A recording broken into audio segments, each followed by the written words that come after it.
Dernière news d'Europe, catastrophe aérienne au-dessus de Vilnius. Juste avant le crash, l'équipage n'a signalé aucun problème.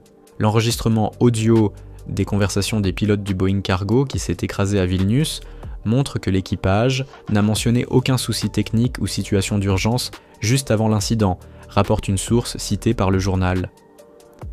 L'expert en aviation Vidas Kopelis a réécouté les échanges entre les pilotes et les contrôleurs aériens. D'habitude, ces conversations sont dispo sur liveatc.net et ne sont pas confidentielles.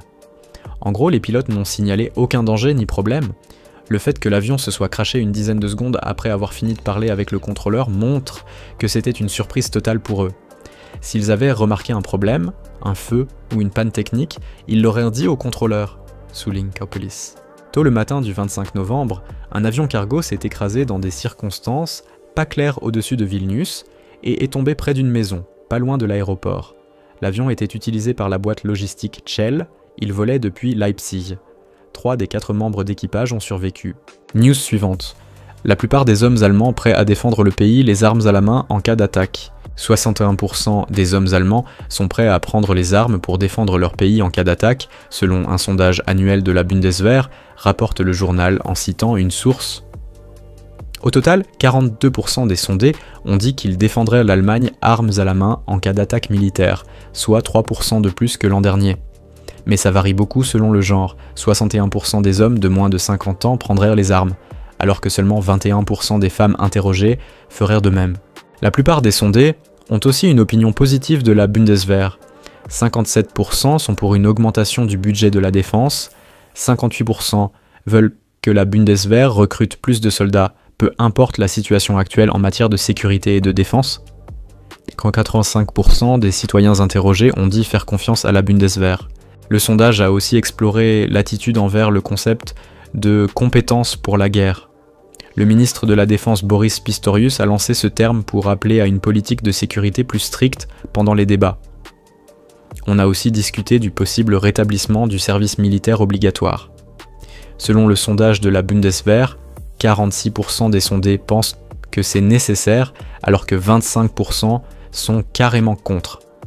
En même temps, la majorité, 60%, est convaincue que réintroduire le service militaire renforcera la capacité de défense de la Bundeswehr. La Bundeswehr a interrogé près de 2000 citoyens dans le cadre d'un sondage représentatif. Ce sondage est fait chaque année depuis 1996 pour mesurer comment la population perçoit la Bundeswehr. News suivante, le président tchèque s'adresse à Trump, l'unité transatlantique renforce la stabilité mondiale. Le président tchèque Petr Pavel a souligné la responsabilité qui accompagne le poste, rapporte une source citée par le journal. Pavel a exprimé la volonté de la République tchèque de renforcer la coopération avec les États-Unis dans les domaines de la défense, de la cybersécurité et de l'énergie. Il a insisté sur l'importance des liens transatlantiques pour la stabilité et la prospérité mondiale. Il a également averti de l'influence globale des événements en Europe de l'Est et partagé ses inquiétudes concernant le maintien de la stabilité dans le détroit de Taïwan et la mer de Chine méridionale. News suivante, les sociodémocrates allemands désignent Scholz comme candidat à la chancellerie. Après des débats houleux et contradictoires, le conseil exécutif du Parti social-démocrate allemand, SPD, a désigné à l'unanimité Olaf Scholz comme candidat au poste de chancelier pour les élections fédérales de février 2025, rapporte le journal en citant une source. Selon des cercles du parti, la décision en faveur de Scholz a été unanime au Conseil exécutif fédéral. Scholz doit maintenant être officiellement confirmé lors du congrès du parti le 11 janvier. Après l'effondrement de la coalition, des débats ont éclaté au SPD sur le choix du candidat à la chancellerie, compte tenu des faibles cotes de popularité de Scholz. Certains députés ont plaidé pour que le ministre de la Défense, Boris Pistorius, beaucoup plus populaire, mène la campagne électorale. Cependant, jeudi dernier, il a déclaré qu'il ne briguerait pas le poste de chancelier pour le SPD. La dirigeante du SPD, Saskia Esken, a reconnu des erreurs dans la conduite des débats. Non, nous n'avons pas donné une bonne image en présentant notre candidat à la chancellerie, a-t-elle déclaré lors du congrès fédéral à Halle. Scholz veut poser la question de confiance au Bundestag le 15 décembre, les élections sont prévues pour le 23 février. News suivante. des drones inconnus aperçus au-dessus de bases aériennes britanniques utilisées par l'US Air Force. Des drones ont été aperçus au-dessus de 3 bases de la Royal Air Force britannique dans le Suffolk et le Norfolk, utilisés par l'US Air Force, rapporte le journal en citant une source. De petits drones ont été observés entre le 19 et le 22 novembre au-dessus des bases de Lakenheath et Mildenhall dans le Suffolk, ainsi que de la base de Honington dans le Norfolk. L'US Air Force, qui utilise ces bases, a déclaré qu'à ce stade, il n'était pas clair s'il fallait considérer ces drones comme hostiles. Ils ont également refusé de commenter si des mesures de défense avaient été prises, mais ont déclaré qu'ils se réservaient le droit de protéger les installations. Un porte-parole de l'US Air Force in Europe a déclaré que le personnel surveillait activement la situation et que les responsables avaient déterminé qu'aucune des intrusions n'avait affecté les résidents de la base ou les infrastructures critiques. Un porte-parole du ministère de la Défense britannique a déclaré « Nous prenons au sérieux les menaces et mettons en place des mesures solides sur les sites de défense. Cela inclut des capacités de lutte contre les drones. » News suivante, des conseillers de Trump disent avoir fait travailler étroitement avec l'administration Biden sur les questions de sécurité. Le futur conseiller à la sécurité nationale de Donald Trump, Mike Waltz, a déclaré que l'équipe de transition du président élu Joe Biden collaborait sur d'importantes questions de sécurité nationale, rapporte le journal en citant une interview du congressiste républicain.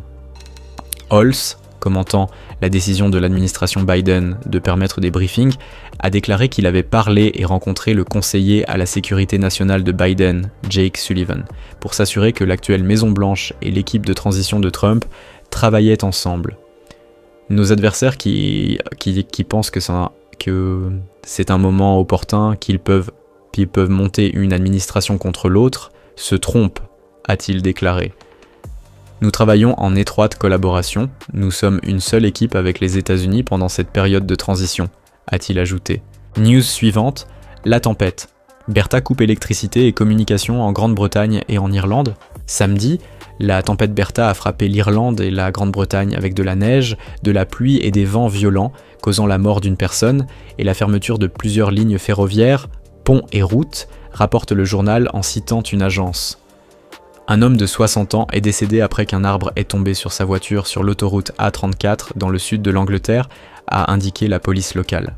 La piste de l'aéroport de Newcastle, dans le nord-est de l'Angleterre, a été recouverte de neige, provoquant une brève interruption des vols. En Écosse, certains services ferroviaires ont été suspendus en raison des intempéries. Un pont reliant le pays de Galles à l'Angleterre a été fermé en raison de vents forts. La neige a recouvert les routes et bloqué les voitures dans certaines parties du nord de la Grande-Bretagne. Le météorologue en chef du Met Office, Jason Kelly, a qualifié la tempête d'événement comportant de nombreux dangers. La tempête a également frappé l'Irlande, inondant des routes dans l'ouest du pays. Des dizaines de milliers de foyers ont été privés d'électricité. Le service météorologique irlandais a émis une alerte rouge, le niveau le plus élevé, pour les comtés de Cork et Galway. Dans la ville de Limerick, dans le comté de Donegal, on pouvait voir l'eau monter jusqu'au sommet des voitures garées.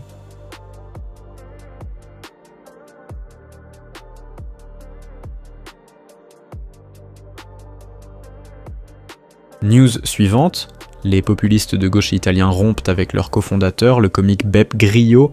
Le mouvement 5 étoiles italien a rompu dimanche avec son cofondateur, le comique Beppe Grillo, marquant une nouvelle étape dans la transformation de ce mouvement de protestation radicale en une force de gauche plus traditionnelle, rapporte l'agence citée par le journal.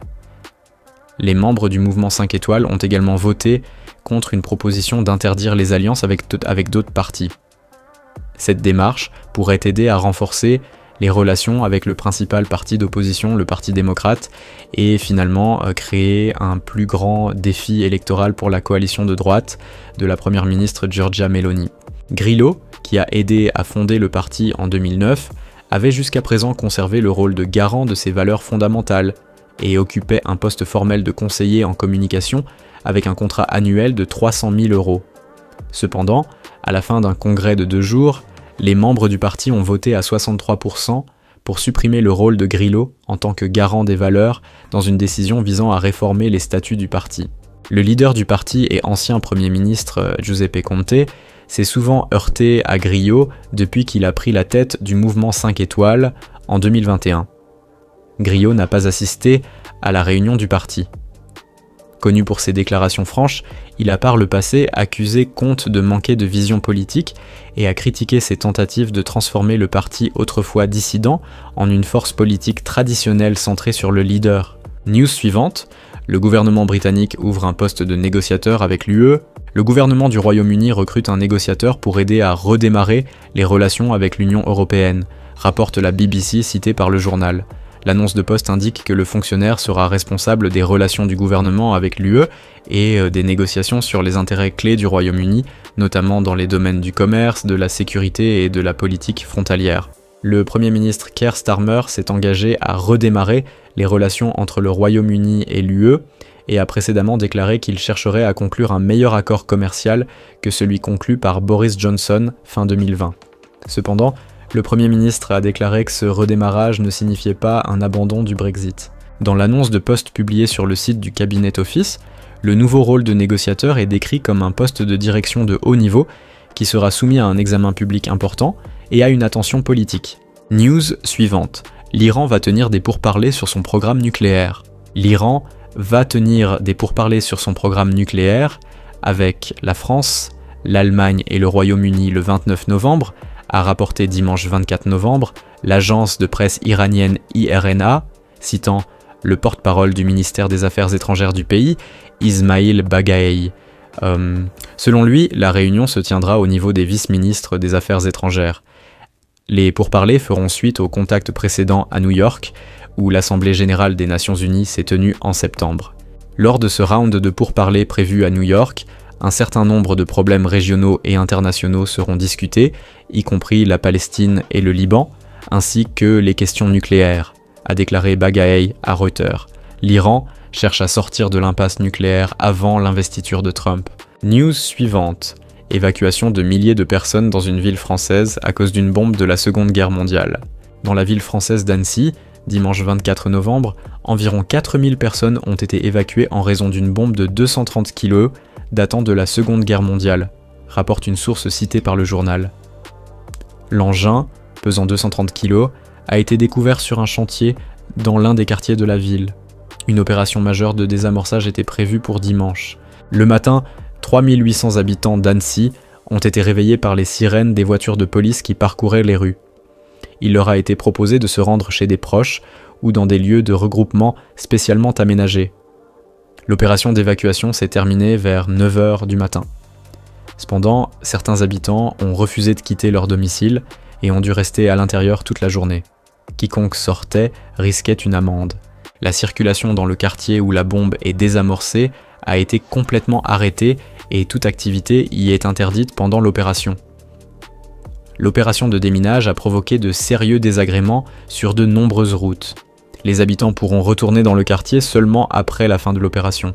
News suivante, la Roumanie élit un nouveau président. En Roumanie, dimanche 24 novembre, se déroule le premier tour de l'élection présidentielle, rapporte le journal en citant une source. Les bureaux de vote ont ouvert à 7h, heure locale, et fermeront à 21h. 14 noms figurent sur le bulletin de vote du premier tour de l'élection présidentielle. Cependant, l'un des candidats, l'ancien Premier ministre roumain Ludovic Orban, a décidé de retirer sa candidature et a appelé ses partisans à soutenir le leader du centre-droit.